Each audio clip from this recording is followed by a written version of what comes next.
नमस्कार मित्रांनो, घटक चाचणी 1च्या अनुषंगाने ही एक प्रश्नपत्रिका आहे जी खूप महत्त्वाची आहे. तुमच्या सरावासाठी तुम्हाला ही प्रश्नपत्रिका उपयोगी पडेल. तर 20 गुणांचा हा पेपर आहे पहिल्या घटक चाचणीचा. तर आपण एक सराव म्हणून बघूयात. तर बघा, इयत्ता 10वी गुण 20 आणि इंग्लिश विषय 1 तासाचा पेपर आहे. तर या परीक्षेमध्ये पहिला प्रश्न आहे. हे अशाच प्रकारचे प्रश्न बोर्डाच्या परीक्षेला सुद्धा येत राहतात. पहिला प्रश्न लँग्वेज स्टडीचा आपण घेतला, ज्याच्यामध्ये complete the word by using correct letter. आता हे करेक्ट लेटरचा वापर करून आपल्याला वर्ड शोधायचे आहेत. जसं की इथं पहिला जो शब्द आहे HE आणि RT, तर इथं मध्ये काय येईल HEART. ए आला की हार्ट होऊन जाईल. त्याचबरोबर G.OUP, इथं GR लिहिला की आपलं ग्रुप असा हा शब्द होऊन जाईल. तर एकदम सोपं आहे. त्याच्यानंतर दुसरा प्रश्न यामध्ये आहे, इथं 5 गुणांचा हा प्रश्न आहे. दुसऱ्या प्रश्नामध्ये आहे put the following word in an alphabetical order.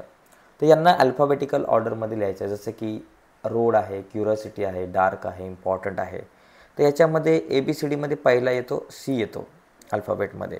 C नंतर 2 नंबरला D येतो, कधीसुद्धा डार्कपासून सुरुवात झाली आहे. त्याच्यानंतर ABCDEFGHI येणार 3 नंबरला आणि त्याच्यानंतर रोड हा शब्द 4 नंबरला आहे. तर अशा प्रकारे आपल्याला अल्फाबेटिकल ऑर्डरमध्ये हे शब्द लिहायचे आहेत.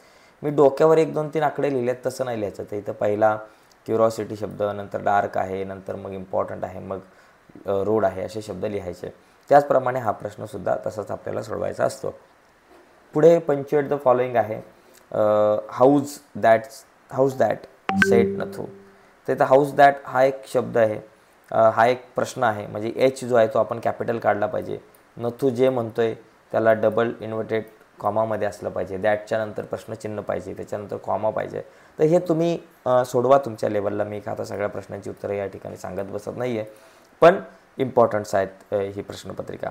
त्याच्यानंतर इथे बघा, make 4 word minimum of 3 letter each using the letter in the given below. हा जो बँकिंग जो शब्द आहे, तर बँकिंग या शब्दाचा वापर करून आपल्याला काही इतर छोटे छोटे शब्द तयार करायचे आहेत. जसं की BANK म्हटलं की बँक होतं. त्याचबरोबर KING म्हटलं की किंग होतं.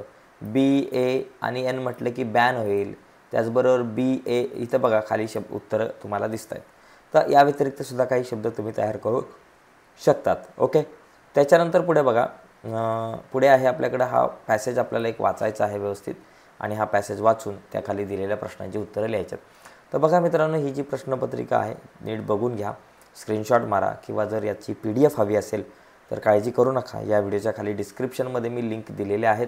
तर त्या दिलेल्या लिंकवर क्लिक करून तुम्ही PDF ज्या आहेत त्या डाउनलोड करू शकताय. इंग्लिश विषयासोबत इतर विषयांच्यासुद्धा मराठी, इंग्लिश, हिंदी, गणित, विज्ञान आणि समाजशास्त्र या सगळ्या विषयांच्या PDF तुम्ही डाउनलोड करू शकताय. या PDF डाउनलोड करण्यासाठी व्हिडिओच्या खाली डिस्क्रिप्शनमध्ये आपण एक लिंक दिलेली आहे.